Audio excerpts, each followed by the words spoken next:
Yeah, I mean, we've talked a lot, haven't we, this season about the protection for the back four, and I think when we signed Walker, I think it was a 2.5 year deal, and I thought, oh, that's quite generous.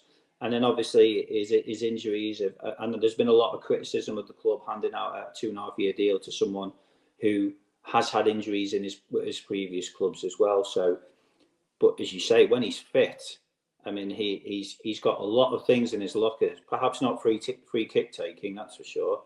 But yeah, what I love about him is he's obviously got the physique, because at this level you do need big lads. Let's be honest, you do. You need physical players. So he's got the physique, and as you say, his overall fitness will be improving. There's been a few games over the last few weeks where he's got to 60-70 minute mark, and perhaps you've noticed a bit of a drop off. But he's getting fitter and fitter. But what's impressed me the most is on the ball, and I've only really noticed it probably because it's only in recent weeks we're seeing him on a regular basis. His passing is excellent. His technique, firing it in quickly. We're always told move the ball quickly, but obviously when you're doing that, there's the risk that your actual pass will be rushed, and it might not get to its destination. But I think on Saturday against Gillingham, he played Dennis in the first half. He Apter in definitely for Apter's second, the cross in for Connor Jennings, and even last night, technically he got an assist because he gave a good ball out to Apter for Apter's goal. So if we can keep him fit, at this level, he's a very, very good footballer. Physically, he's got the attributes, and technically, this deep line midfield are able to protect the back four, but at the same time spray the ball out.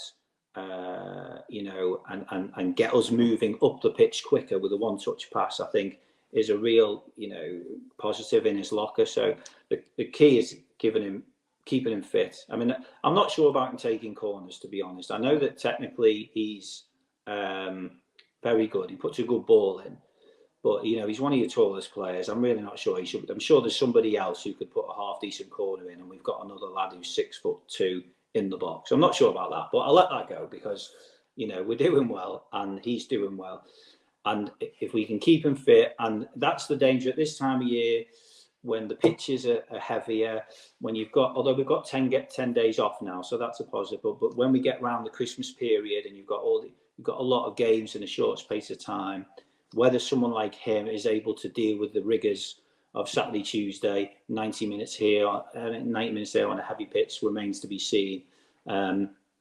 If not, we've got other options. We've got, you can put O'Connor there, although he's doing very well at right back. We've got McAleer. Lewis is injured.